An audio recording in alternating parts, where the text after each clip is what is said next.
We are continuing our discussion about blacks and priest abuse, and joining us now is David Nolan. David is a survivor of clergy abuse, and Ruby Harris is also still here with us. But David, thank you for being here. You're welcome. So you suffered some of the abuse that we described. Now, I mentioned earlier that according to Ruby, some of the victims were exposed to alcohol and drugs at the hands of priests. And we also find that victims have reported being blindfolded and raped. Again, these are allegations, but blindfolded and raped by several priests at the same time.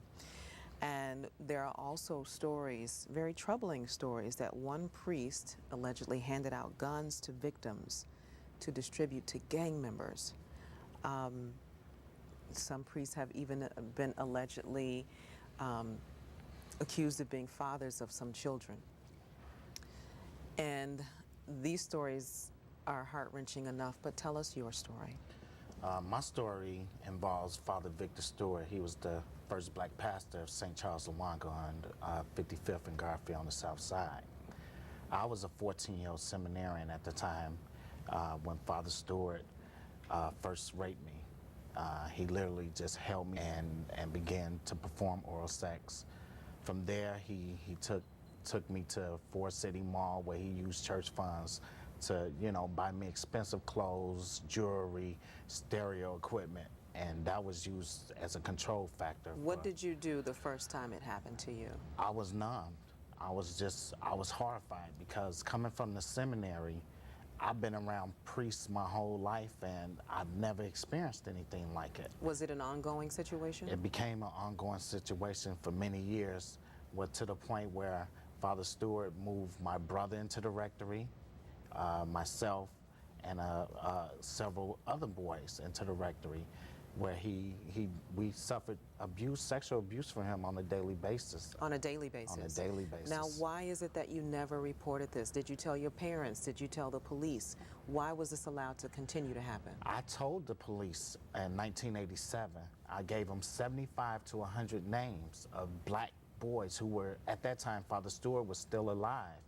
And the youngest was about between 6 and 10 years old. And he actually moved one of the young ones, younger than about 6 to 10, into the rectory itself.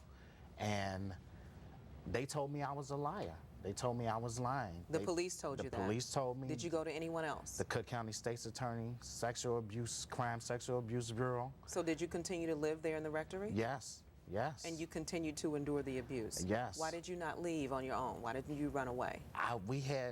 When I went to the police, I thought that we would somehow be rescued, but when that didn't happen, and I was under his control financially, I had nowhere to go. I was alienated from my mother, who was living in the projects. Did you tell your mother?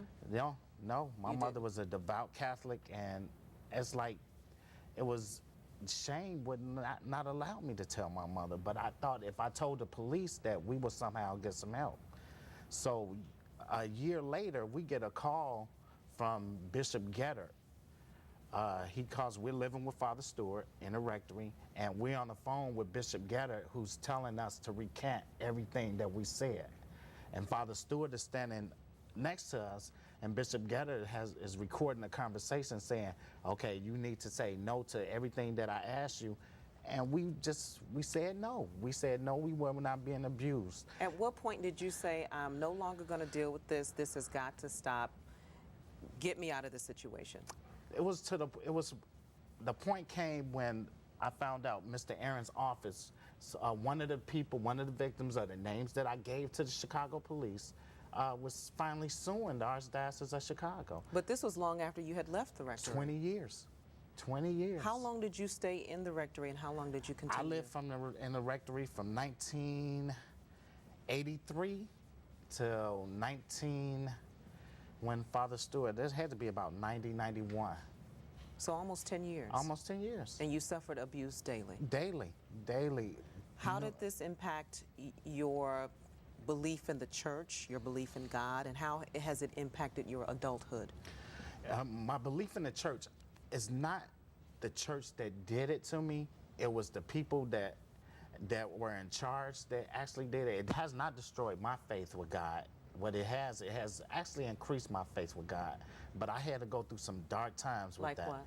I attempted suicide, where I drank antifreeze, and I was in a coma for 2 weeks. I